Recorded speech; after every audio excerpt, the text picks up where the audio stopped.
You're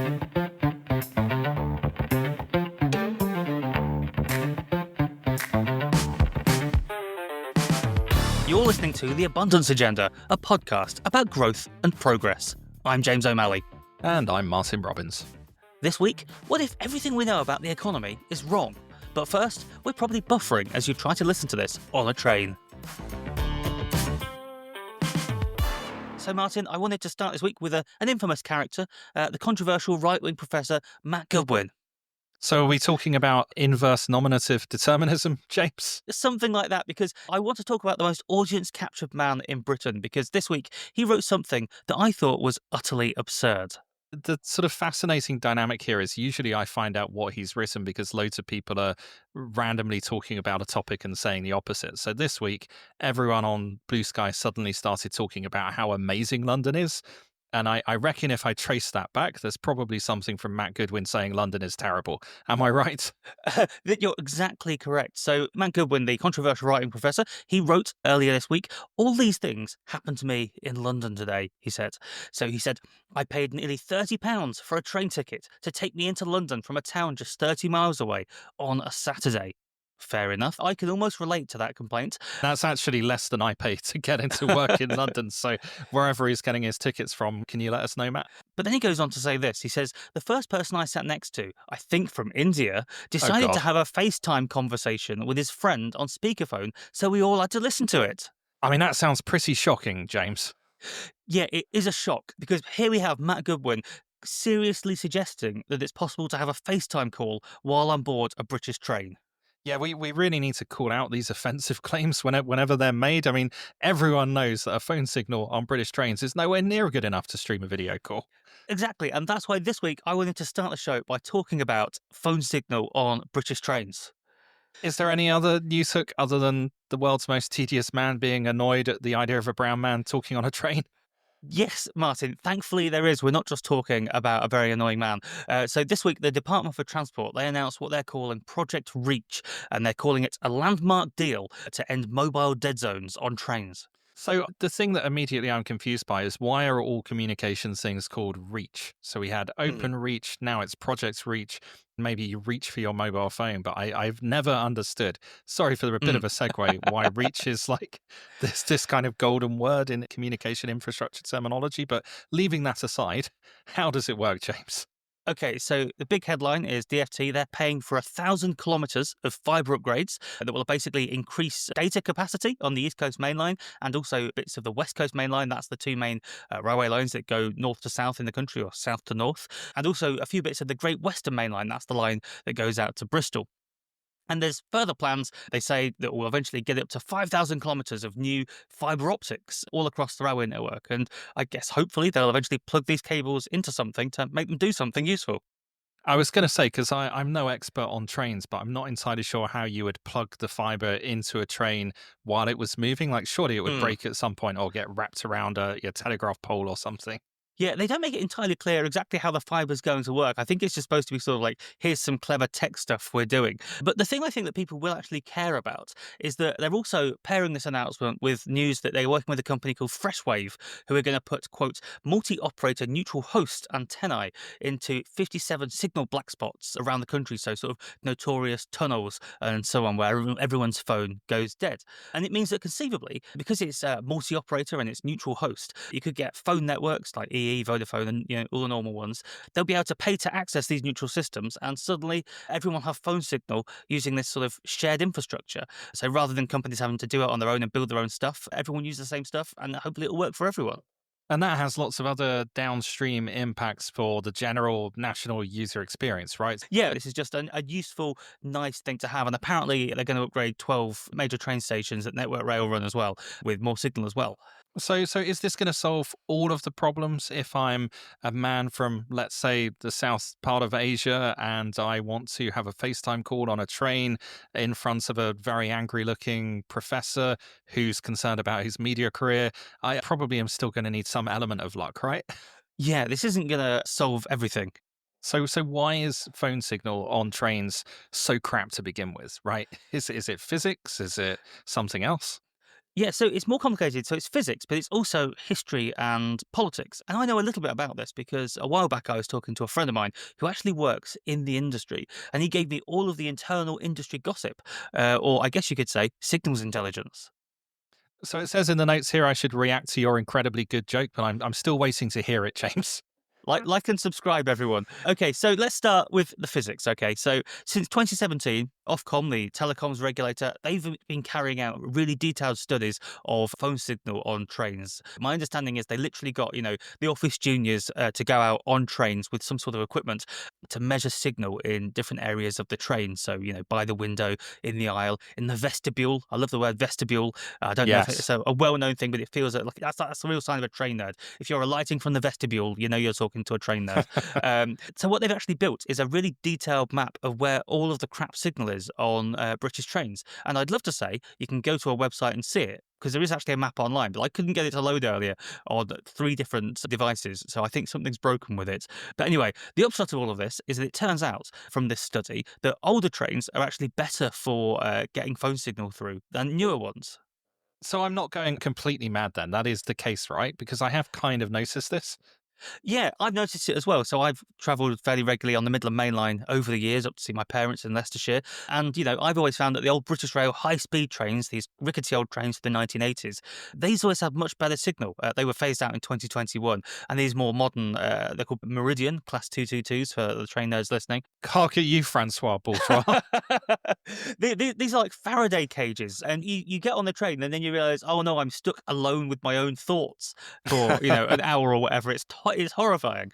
And basically, the reason for this is that newer trains are tougher. They're built with much more metal in them, which I guess is good for safety reasons. And they've also got thermally efficient windows, so I guess they save energy or something like that.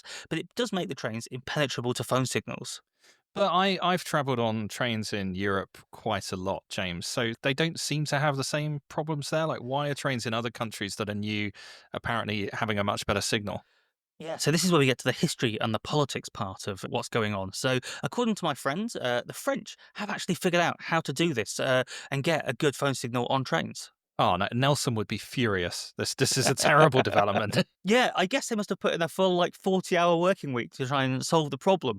So since 2018, the French government, they've required all the mobile operators in their country to basically build mobile masts along rail corridors as part of something called the New Deal Mobile in France. Hang on, James. So is that the actual name in French, or have they like taken a crappy American and British term and just stuck it on a French policy in English?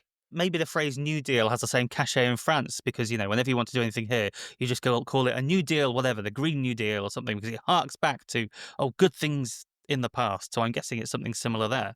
Do they think it's a classy phrase like je ne sais quoi or something? New Deal. Maybe English sounds classy when you're French. I don't know.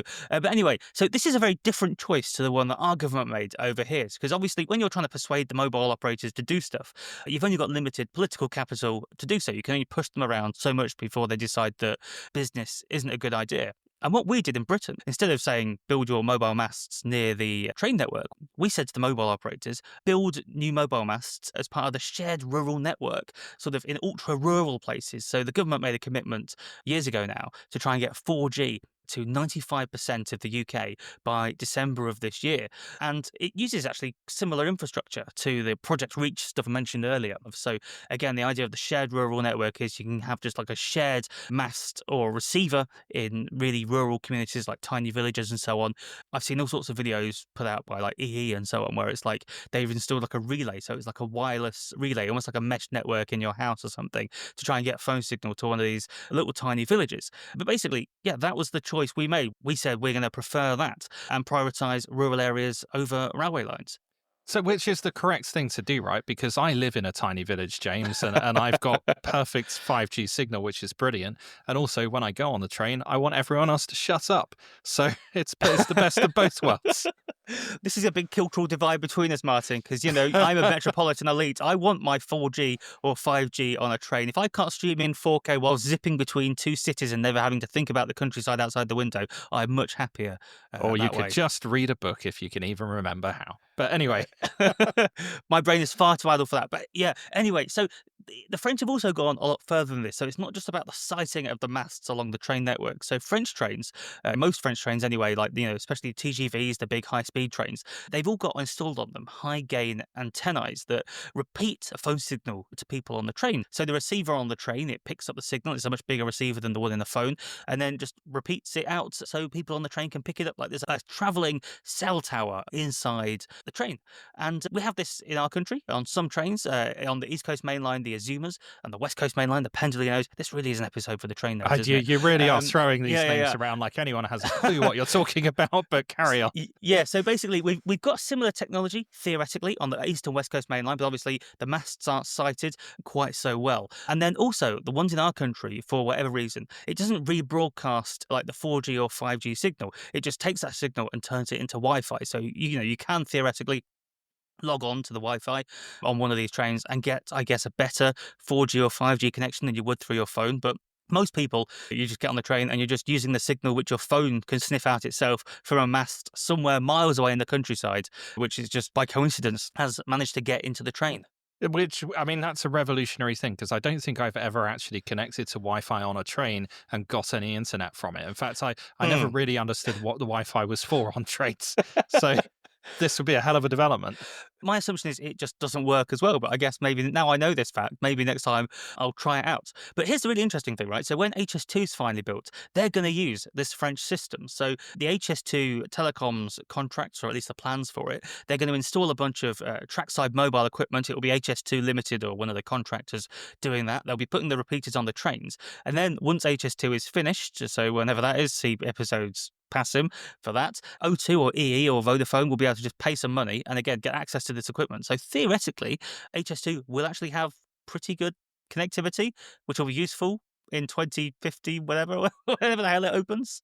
Well, yeah. So that's the issue, though. So great for our descendants, but is there any chance this is going to get adopted more broadly, maybe before that, like in our own lifetimes?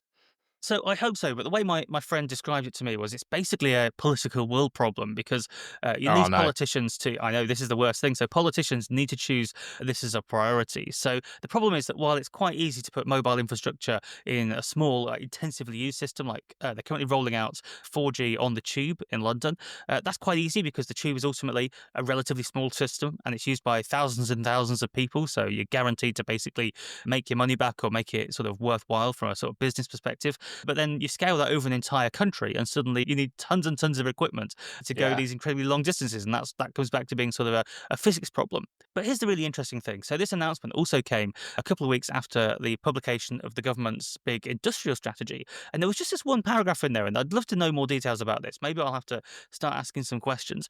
Because the government also said they want to put 41 million quid into connecting, quote, all mainline trains to low Earth orbit satellite systems. Now, I don't think that's been done on any trains before that I'm aware of, because what that's referring to is systems like Starlink, the SpaceX system, where it's satellite internet, but the satellites, there's many, many thousands of them, and they're much closer to the Earth, so you get sort of lower latency and so on. So it is a revolutionary technology, whatever you think of Elon Musk, but I guess soon we could be thanking him for being able to, connect to the internet on trains and being able to retweet people slagging him off using his own technology.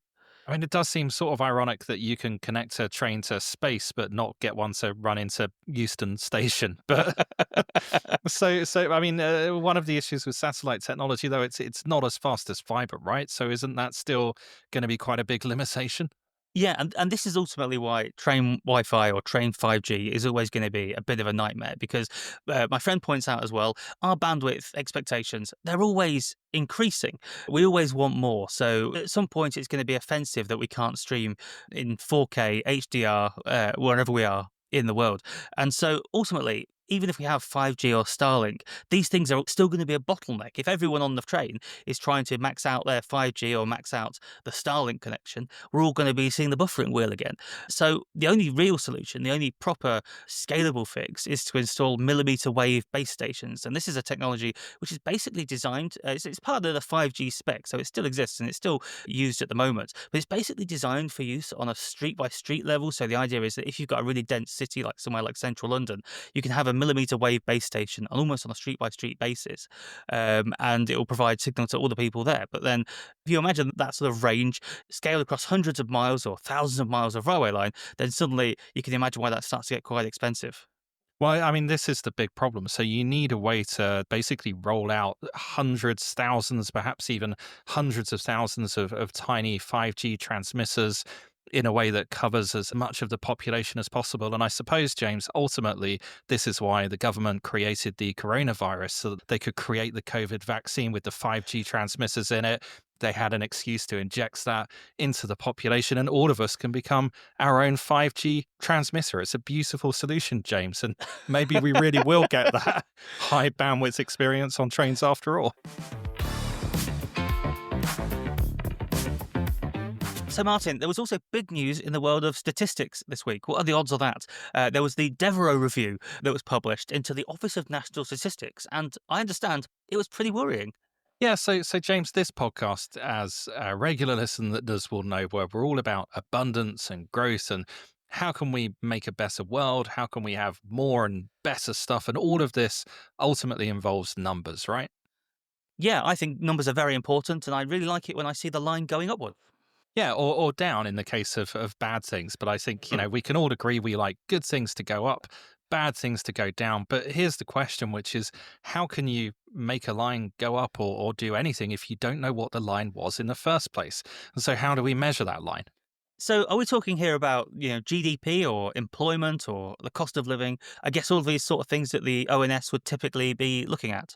Exactly. So we don't talk much about John Major on this podcast. In fact, I'm fairly sure we have never ever talked about John Major on this podcast. I don't even think I've mentioned his name myself in like the last 3 months. But one of his lasting legacies, and this I'd forgotten completely and it genuinely surprised me, is that he was responsible for the creation of the Office for National Statistics back in 1996. And this kind of blew my mind on two counts. I think one is that I was just shocked that anything happened in 1996. My memory of that time is just, the government slowly falling apart and the majority going down from like 3 to 2 to 1 to 0 and general kind of paralysis and drama. So the fact they actually did something like that then surprised me.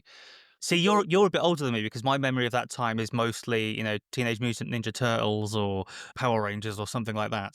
Yeah, I think it explains a lot of the differences between us, to be honest. But also, it's such a new Labour coded idea. Like when you think of like, oh, we're going to have an office for national statistics, you think about things like ID cards and New Labour and Tony Blair and let's measure everything, kind of technocratic progress. So it was a slight surprise to me that it was that early. But Major was a big advocate for open government. He really saw statistics as a critical tool in a democracy, not just for the government, but a way for people to hold government to account. And so he merged two existing departments to form the ONS. And 30 years later, we basically can't stop hearing about it. People are constantly talking about the ONS or the data that it produces. I mean, it's very important because every month we get to hear whether GDP has gone up by 0.1% or down by 0.1%. Yeah, it's riveting stuff. And then a few months later, the figures get revised, and we find that actually it was minus 0.2% instead of 0.1%, which obviously is a massive difference, and everyone goes completely nuts. But this is sort of really getting into the meat of the problem. So this organization, the data it produces on unemployment, on GDP, on a host of other topics, is now really, really critical to our national debate. A huge number of stories in the news on an ongoing basis. Even how we think about the government is being defined by what these numbers are. And there's always been lots of criticism of the ONS. And some of that, I think, is just because they are a government body that is trying to measure people and the population and the economy. And so there are privacy activists that hate the idea of national databases and are Mm. against it on those terms. I think they even won a Big Brother award in the early 2000s for worst government organization because they wanted to build a database of people, and clearly the government should never have that. But the last couple of years, that aside, there have been some growing serious issues with how that data is being produced. Data sets have been withdrawn, some of them have been suspended, and there's been a growing sense that something isn't quite right with the organization. And that is massively important because the ONS is almost like the eyes of the government.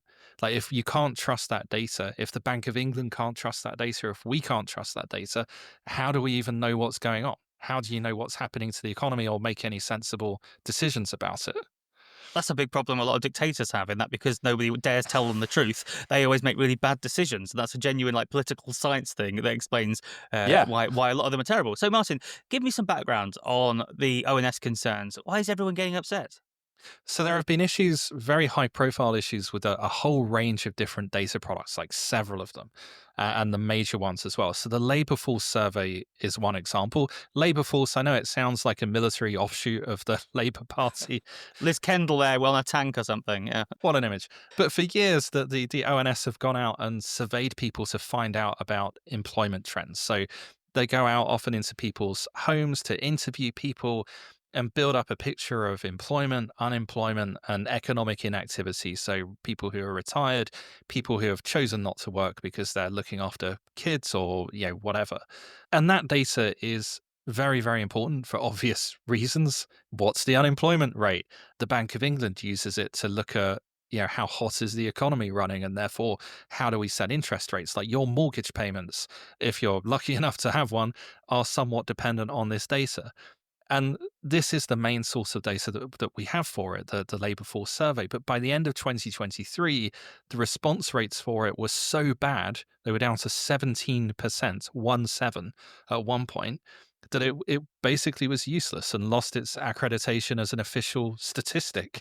Oh my god! So this sounds a bit like the issue that polling companies have in the modern age, with everyone switching to mobile phones. No one answers a landline, and when someone rings your mobile, you can see, oh, an unknown number is ringing, so you probably just ignore it.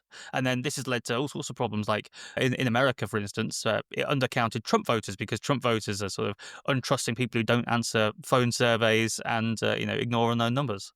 Yeah, if you're in certain parts of the US and a man from the government turns up in a suit, the natural response is to blast his brains out with a gun. But essentially, you're right. Like, there are cultural trends, there are technological trends that are affecting how easy it is to do this kind of survey. The ONS have even talked about ring doorbells. So apparently, in wealthier areas where everybody has a doorbell camera, yeah, if some oik turns up and you don't know who he is, then you don't answer the door. And I guess that's why delivery drivers increasingly don't bother hanging around either. Yeah, my Amazon guy seems to think that the bin is my letterbox, which I don't quite understand. But anyway, Martin, so the ONS, are they just victims of this wider trend, or is it the actual organization themselves that are the problem?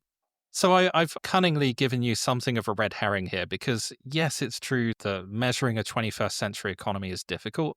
And Hmm. Sir Robert Devereux, who carried out this review, published it last week, absolutely accepts that and says that that's the case. But in his view, actually, if you look at the problems in some of the other products that the ONS is producing, most of the problems are the consequences of the ONS's own performance. And that performance is being heavily driven by cultural issues within the ONS. So, one of the big examples of this recently is the producer price index. So, it used to be called, I think, the wholesale prices index. And it's basically looking at the price of goods or services as they come out of the metaphorical factory gate. So Hmm. before they go to additional retailers onwards, like, what is the kind of inflation at that point where goods are being produced? And the ONS earlier this year were reviewing that code as part of their standard practices to make sure that it was okay, and they basically found that it was wrong. So they've had to pause production on the PPI for several months. They're having to go back and potentially revise previous statistics, which opens up all sorts of legal cans of worms as well. And these statistics also feed into estimates of GDP. So there is a possibility that GDP could be wrong as well. That sounds quite important, Martin. Like, could GDP really be wrong? Well, so It depends how confident you are in how they're addressing this. So the ONS statements on this earlier this year basically said, eh, well, probably the errors will balance each other out, so maybe it'll be okay. I've used that excuse before. It's sort of the human shrug emoji response, but ultimately the reason that those problems have happened is because, as Devereaux points out in the report, there was a mismatch between the agreed methodology, what they said they were going to do in these algorithms, and then the code that was actually written. And this is complicated by the fact that there's loads of legacy code for bits of what the Mm. ONS produces. I don't actually know what language it was in. I tried to dig into it and couldn't find anything, but I guess COBOL or something like that. So there's all this old code. It's badly documented. They're making new code, writing new code that doesn't necessarily do what they thought it did. And you see a similar story in other places as well. So trade statistics, again, there were issues with the underlying software configuration. Whoopsie daisy, all the data's wrong again, which doesn't exactly inspire confidence. Did nobody like think about pointing this out at the time though, before it became a huge mess? Isn't the sort of thing, you put on the risk register and say, well, maybe everything might go wrong. Maybe there's a small chance of that. And then you sort of try to fix it before anything does go wrong. Not only did they flag it, from the sounds of it, people were quite insistent about it and were raising it with senior leadership there. And this is where we get to the culture part of Devereaux's report. So people repeatedly raised warnings, but he talks about a reluctance at senior levels to hear and act on difficult news, which also fed into how stuff was prioritized. So the picture that he paints is it's almost like if you look from sort of 2021 onwards, the ONS, instead of properly seeking funding for the core work that they were doing, they were constantly chasing these new, sexy, exciting projects with bits of funding attached to do all these experimental other statistics, whatever it is that mathematicians get up to on the weekends, that kind of fun stuff. And the problem with that is that while that was bringing in bits and pieces of funding, ultimately it was sucking money and people and time and just bandwidth away from the boring job of making sure that your core statistics are rock solid. And as we've seen with the example of the labor market reports, you can't just set these things up and forget them. It's not like we've set up a GDP tracker and now you just, someone just has to read the number every month because the economy, it's a living being. It's constantly changing. Mm. Society is constantly changing. You have to have an element of continuous updates and improvements and testing and monitoring to make sure that these things are still performing. And instead, that's just been neglected. It's been underfunded. And unsurprisingly, staff morale, as we saw with other organizations like this, has just gone straight down the toilet at the same time. So this is what I find sort of bizarre about official statistics. It's the fact that when you've got something like you're calculating inflation, like the human element is someone's picking a sort of basket of items and they're using the price of that to determine it. So occasionally you'll get stories like, oh, they've stopped tracking, I don't know, the price of CDs and instead of using the price of an iPod or something, or whatever the modern equivalent would be, to sort of work out inflation. It just inherently that feels to me like shouldn't we have a more official thing than just the price of some random stuff that someone's thought of? Yeah, exactly. So I think one of the challenges with this is we always think about these numbers as if it's a computer game and there's like an absolute number that you can pick that is the correct number for inflation or the correct number for GDP. But all Mm. of these things are just estimates. They're very, very good estimates. They have a role to play, but it's not like there's a number ordained by God that is the correct number for GDP. These are all imperfect ways of measuring a very, very messy system. And I'm guessing that something like, I don't know, say a massive pandemic probably didn't help matters as well. So it definitely had an effect, but in really interesting ways. So there's a fascinating observation from Devereaux. One of the issues he flags is that basically the ONS leadership were just not being realistic for a big chunk of this period. So the budgets go down, and the classic thing is the expectations stay the same or they get even higher. But there's this really intriguing connection with COVID. Basically, during the pandemic, the ONS go above and beyond to make sure that stuff stays functioning. And so Devereaux talks about how there was extraordinary behavior, extraordinary results during the course of the pandemic when they're all working in crisis mode and emergency mode and putting out all the stops to make sure stuff can still get published. And we understand the impacts of things like COVID policies. But what seems to have happened is that the management looked at that and were like, hey, this is brilliant. Why can't we work at this rate all of the time? Never mind the fact that things are being dropped and that it's fundamentally unsustainable. And so Hmm. Devereaux says the lesson learned seems to have been that all things are possible, without the nuance that this is typically only true when there is an overwhelming emergency. And so it's like the ONS has just been run constantly in crisis mode for years on end. That that sounds horrible. Was it? And it can't have been a very nice place to work at the time, I guess. Well, exactly. And, again, stepping back, not all of the issues are coming from just the ONS. So they've also had Hmm. problems with other bits of government supplying bad data and so on. But Devereaux is pretty spicy about the culture and the behavior around the leadership of the ONS. So not only were they ignoring warnings, but when people would raise issues, from the sounds of it, they were pretty heavily attacked and basically accused of lacking in accountability. Devereaux reckons this is completely without foundation as far as he can see, but it basically meant that if you were a senior person and you could see these problems and you tried to raise these issues, you were faced with a leadership who made your life very, very difficult and basically said, stop whining, you're not doing your job properly. If you were good, you'd have fixed this already, and stuff like that. And so ultimately lots of people just decided to leave.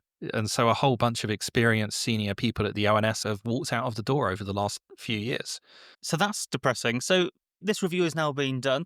The report has been written. It's been filed with the government. You're now reading it. But will anything actually happen? Can we trust our statistics in the future? So hopefully, yes, eventually. So the review's been well received by government, and there are major leadership changes coming. So James Benford from the Bank of England is coming on board in August to lead on economic statistics. They're separating out the role of the leader of the ONS from the national statistician and tasking the new leader to basically execute the recommendations of Devereux reports. What I think is interesting, so the day after this report came out, John Oxley published a blog post about how bad management is holding up Britain and basically how, like, as a country, we are just really surprisingly bad at managing things. There's some great quotes from it. He says, we have a singular disdain for the people running things. We invest less in management. Our managers are fewer in number and less well trained than anywhere else. And the consequences of that are poor management is an obvious bar to productivity growth.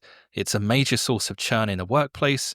It creates disruptive workplaces with unseen costs, time wasted on unnecessary hiring, HR fallouts, and the loss of knowledge and momentum which is built up over time. And this really feels like an absolutely classic example of this, not just for productivity growth, but even for measuring productivity growth. It's like the meta example of what John was writing about. And the consequences of that are big. Like, fixing it is going to take time. It could be a couple of years before we're back to a position where we have statistics that people can rely on, right at a point where the whole government has staked its entire next election on the idea that we can have economic growth. Like, right now, we might not Hmm. even be able to measure it accurately.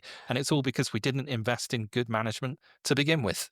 So I guess if any Labour people are listening, there could be some good news. We could have the fastest growth in the G7 by the end of the Parliament. It will just be a massive surprise when it does. Yes, and probably find out about it like a year afterwards or something.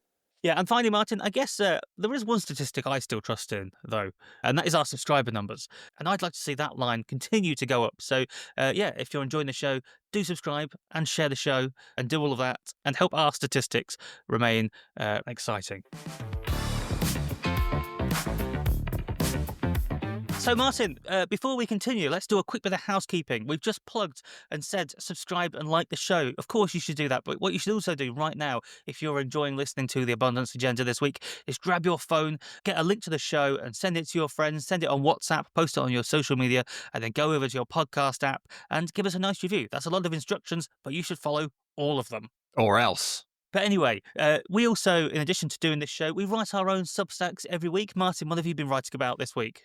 We do. I've been writing in the last week about HS2, so I've got a piece up about that. Basically, all of the horrible, terrible things that happened over the last several years. If you really want to depress yourself, next week I have an extremely spicy post. It's coming up on Monday, so it should be out when you're listening to this podcast. And it is about some people who sold a road to themselves and made it disappear. And if that doesn't pique your interest, I don't know what will. But it's a roller coaster ride. What about you, James? I can't beat that sales pitch, Martin, but last week I wrote about what the NHS can learn from the TV channel Dave, which sounds insane, but I think I make quite a high concept point, albeit quite a good one. Plus, I have a very good excuse to include lots of little nice videos and pictures of my favourite TV idents over the years. And I suspect the Venn diagram of people who like that sort of thing are very much in the Venn diagram of people who like this thing we're doing here. So, yeah, you can find links to both of our pieces on abundancepod.com. And yeah, now let's get on with this week's guest. Who have we got this week, James? So this week we're very excited as we're talking to another Member of Parliament, an actual MP, Dan Tomlinson. He's the MP for Chipping Barnet. He's the Yimby-in-Chief in Parliament. Well, I guess he can fight for that title with Chris Curtis. But Dan took on Theresa Villiers, the NIMBY-in-Chief, at the last election, and he won. So we thought, let's have a chat with Dan about all things planning and growth, his backstory, his constituency, and all that sort of thing. So yeah, here's our chat with Dan. And I started by asking him about that battle with Theresa Villiers and what it was like taking on such a totemic figure.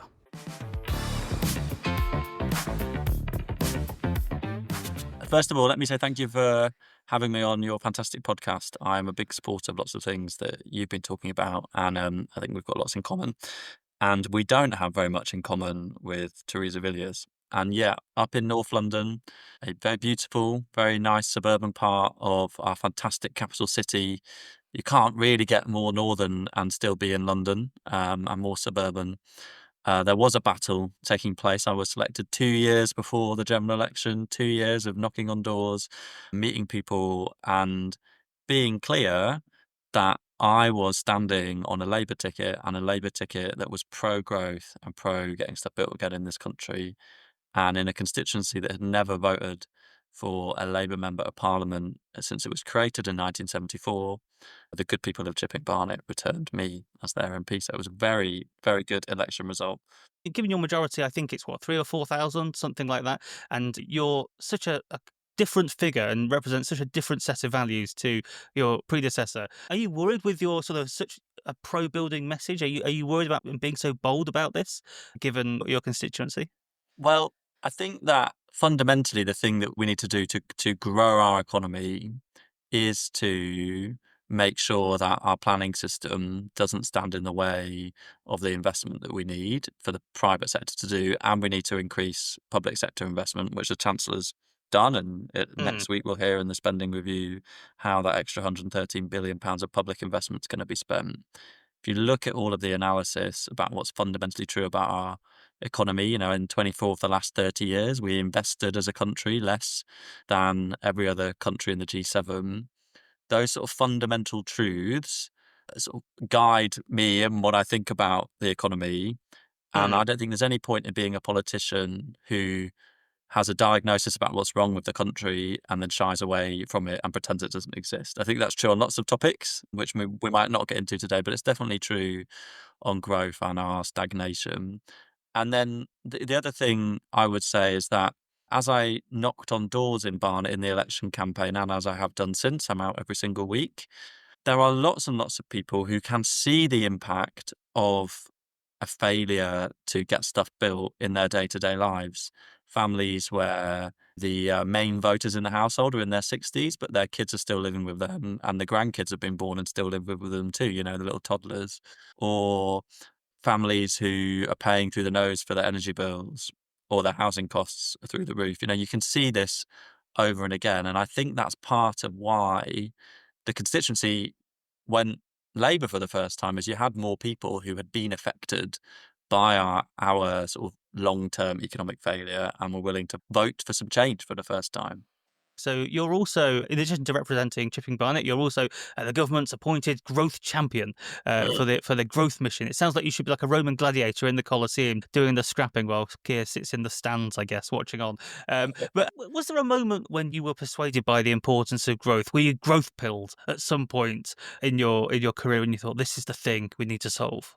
So I came into politics through a traditional sort of social democratic redistributive left space. And that was basically informed by my childhood. We had no money growing up. I lived in a single parent household in social housing.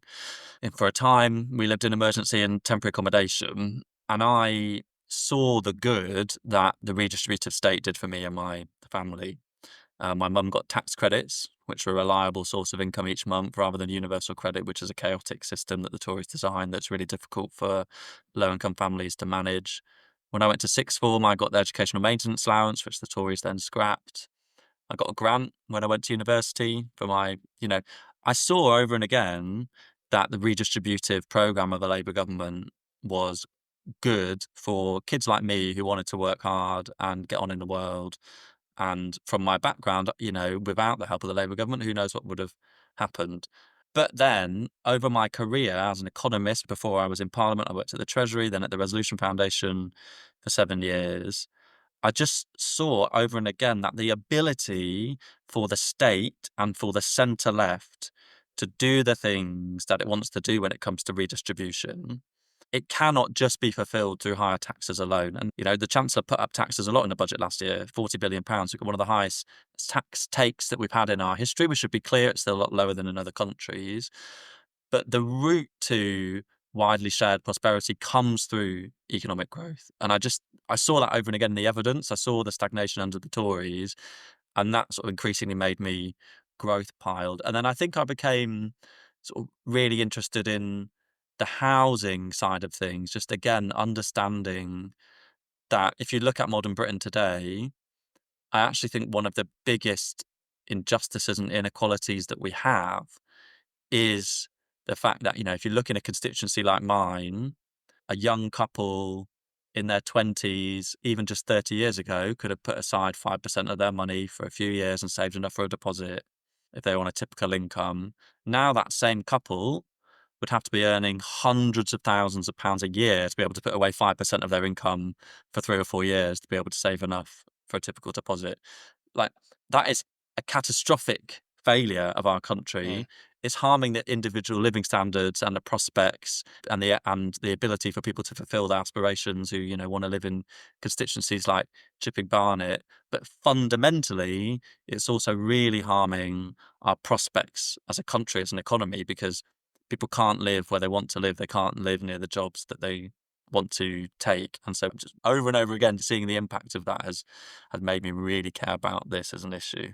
Yeah, it's interesting. I think a few people have said, we've had Robert Colville on the podcast recently as well, that essentially a lot of problems in the UK resolve to housing problems ultimately, and the sheer expense and cost of housing reduces standards of living in all sorts of other areas, puts pressure on finances, and exacerbates the impacts of things like energy bills and other cost of living increases. I'm wondering, I think one of the fascinating things in doing this podcast is we've had people from across the political spectrum, and there is sort of a growing, it feels like, cross-party consensus on some of these things around, for example, housing. How has the sort of awareness of that kind of impacted your role, what you're trying to do now? Are you having productive conversations with people in other parties? So, to be honest, there aren't that many pro-housing Tory MPs left. True. You know, people like Simon Clarke, who are making the case for this, not in Parliament anymore. I don't know where Reform stand on this issue, and we all know where the Liberal Democrats stand.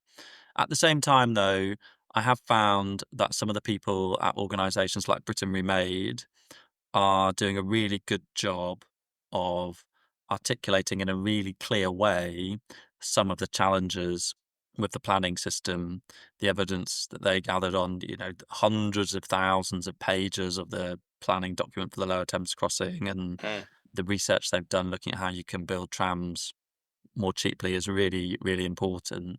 But one of the things that I think we need to see more of, actually, and I and others on the centre left need to do a better job of, is articulating clearly what the left wing case is for some of these reforms. Because I think the risk is that the sort of knee-jerk response to the Prime Minister saying we need to remove some of the regulation around nuclear power or around the installation of wind turbines or what have you, from people on the left, is this is deregulation, so it's bad.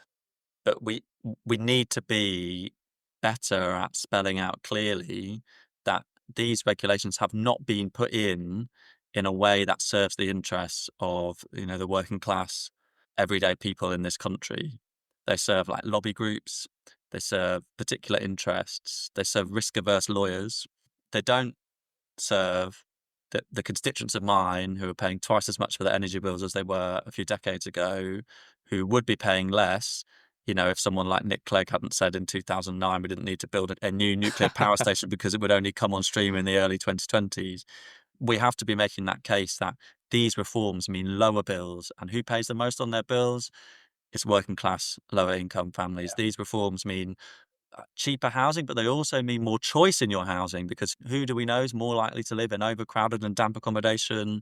It's working class, everyday families, people on low incomes like the family I grew up in. And so that argument, which is a left argument, I think needs to be made more. And just one more thing on this, I think that sometimes those on the right, who I really respect and value in this space, will less often will talk about one of the vital things of the ingredients of the abundance agenda, if you want to call it that, which is the capacity of the state to be able to do the things that it wants to do and to be strong and cut through the crap.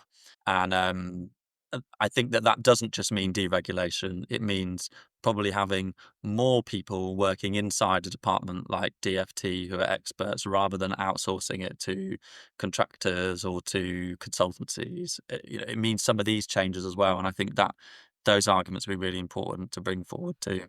Yeah, I mean, it means a clear mission, very strong ownership of that mission, and I think alignment of those various agencies and quangos and organizations in the kind of same direction. Because a recurring theme of this podcast is that often different parts of government are almost in conflicts with each other in trying to make some of these things happen. Just if I may, the one I saw the other day is that, and I hope you haven't mentioned this on the podcast already. If so, you have to forgive me for repeating it. But I saw the other day that Natural England opposed the planning application that Natural England put in for an office for Natural England. Yeah, it's I bet yeah, What is this? mind-boggling stuff. the trouble with this podcast is Natural England's like the villain of the week almost every week on this podcast. So I think we may have mentioned that one, but like you say, so there's all these different bits of government which are sort of fighting each other, I guess, and slowing things down. Now that you've been an MP for almost a year, and I know you weren't a stranger to Westminster when you were first elected, but at the same time, has being an MP given you a new perspective on how we can speed things up? Because certainly from the outside, I look at what's going on in Westminster and I'm thinking, can't we just do things faster? I look at like even the planning bill, which I'm very excited about, but I think it took 9 months before that was introduced into Parliament. And then, you've got to go through a long slog before it finally gets into law. And then it's going to be a much longer time until, houses start being built because of it. So is there anything that you think could conceivably be done on a sort of institutional level to just sort of to speed things up so we can actually make things happen faster? I think that one of the things that people will instinctively say here is that, civil servants are to blame. And I think that's wrong. But in part because I was a civil servant years ago, but I just don't think it's right to blame the civil service. I think that under 14 years of the Tories, where they slashed public sector investment, where they didn't build enough for the future, where austerity made our public services totally broken, they did a box budget deal. It wasn't the civil servants that did that, it was the politicians. And in the same way now, I think that it's us, it's the cabinet ministers, it's their advisors, and it's the junior ministers within government departments. They have responsibility. They've got to grip these issues in a way that lots of ministers across government have been doing, trying to make these reforms happen. And it's up to them to make sure that if there are sort of vested interests or lobby groups that are making the case for something that is going to stand in the way of growth and progress and higher living standards for people in my constituency and across the country, that they are the ones that are standing up to it. So my advice to people who are trying to push the government to do more is don't get caught in this sort of alley of anti-civil service Hmm. rhetoric, and instead focus your attention on the decision makers. I think a big part, increasingly my politics, one of the things I'm thinking about is what are the ways in which our system doesn't allow change that we want to see happen. And you can see it sometimes in some of the laws that we have, some of the constraints that come on us from sort of external or international law. I think that people will say, oh, this can't be done because of this law or this guidance. Actually, we as politicians were elected on a mandate for quite radical change in this country. The country has been too poor for too long. We're slipping out of the top tier when it comes to the size of our economy, for our ability to get stuff done, for the prosperity of the people who I represent. And there can't be excuses, be it what the courts say, what our commitments that we've made in the past say. It's on us to look at them afresh. And if they need changing, if we need radical change, to do it. And we have that democratic mandate to do that now from the last election. And I hope that we'll continue to sort of use it and exercise it. So you have a plan for growth essentially, and the first kind of pillars of that are being put in place in the early kind of years of this government with the planning reform and other things that you're bringing through.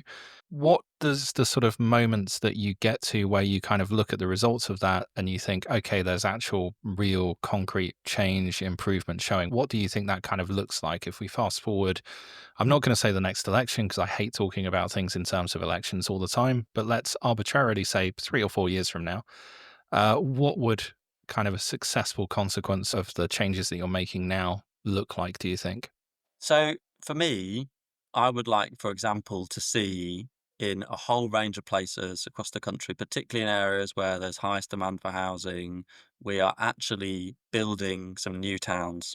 We're not just in a place where we've allocated the site for the new town, but some organisation that was consulted as part of the planning process has said, hold off, we need to evaluate this, we need to look again at this, we need more documents, we need to bring together some stakeholders in a roundtable and a consultation, and we haven't built anything. I want us to outline where we're going to build these new towns, which the housing minister and the deputy prime minister, I think, are going to be doing this summer. They said that they'd report by the summer, and I want us to be getting those homes built. That would be a real tangible sign for me. And I'd also like to see, I would like us to see us having actually made progress on building more nuclear power stations. In the 1950s, the Queen couldn't stop for opening nuclear power stations. She was opening one every few years. We used to do it. We were world leaders, and we're just not doing that anymore. And it's making people poor. It's making us more reliant on gas from overseas. And so I don't know whether we'll be in the stage of opening a new nuclear power station in 2028, but we just have to be on the way to doing that. And I think the next election, regardless of who our Labour's main political opponent is, the story that I want to be able to tell, that I really hope that we'll be able to tell, is look at all these things that we've done and look at all these things that we are doing now and that we will continue to do in the next election, in the next parliament. And we need some tangible examples of where we're making progress and you can't let the other lot ruin it. And there'll be two of the things that would be in my mind. And I mean, the Queen lived to her late 90s, so clearly opening nuclear power plants that, does you the world of good as Yeah, well. Maybe that's one exactly. way to encourage Exactly. leaders into it. So very, very finally, Dan, before we let you get back to doing the important business of actual politics and representing your constituents, we had your Labour MP colleague Antonia Bance on the show a few weeks ago, and I asked her about this, but I'm going to ask you about this as well. I'm going to pitch you this idea. So our show is about abundance, and our broad argument is we want more stuff, and we would like a society which rejects scarcity and says, why stop at building enough housing? Why not build more than we need? Instead of just replacing fossil fuels, why not have abundant energy so we can do loads of exciting things with all of the excess energy? In terms of the things the government are doing, in terms of the sort of regulatory changes, in terms of the reforms, could abundance be Starmerism? Could it fill that Starmerism void? Because the Prime Minister famously said there's no such thing as Starmerism. Could this be it? This view, this lens, this approach, or am I pushing my luck a bit here?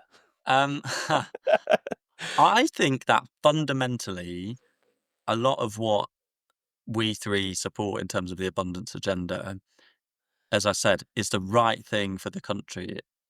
If you have any sort of reasonable diagnosis of what's gone wrong, it has to come to an answer of we need to build more, and we need more energy, we need more housing, we need more transport infrastructure. And we haven't talked about that actually, but one of the other things, to be clear, we need to be doing is building a lot more transport, supporting bus networks, supporting connectivity in the Midlands and the north of England and across the country.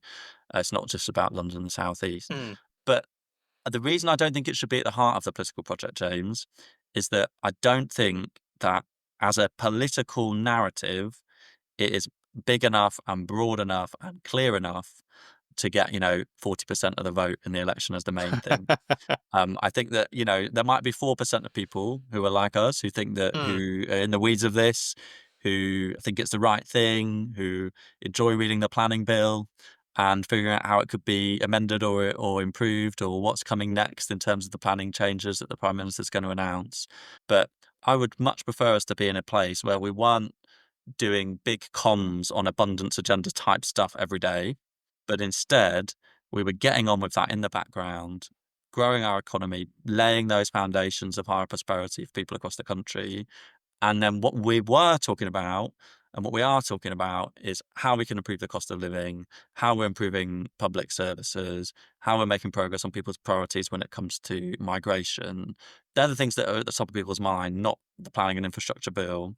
And I think, it would take a master political communicator to draw that line between the sort of quite complicated economic argument as to why a planning reform over here or a change to a bit of guidance over there means higher prosperity for you at home. And I think that is true, but I don't think it should be the front and the centre of Labour's political narrative. I mean, what I'm hearing, Dan, is you don't think that you're a master political communicator. So maybe. Well, Martin and James, you will have to write me then the political narrative for the 2029 election that puts abundance at its heart, and then you have to raise some money to put through some focus groups and do some polling on it.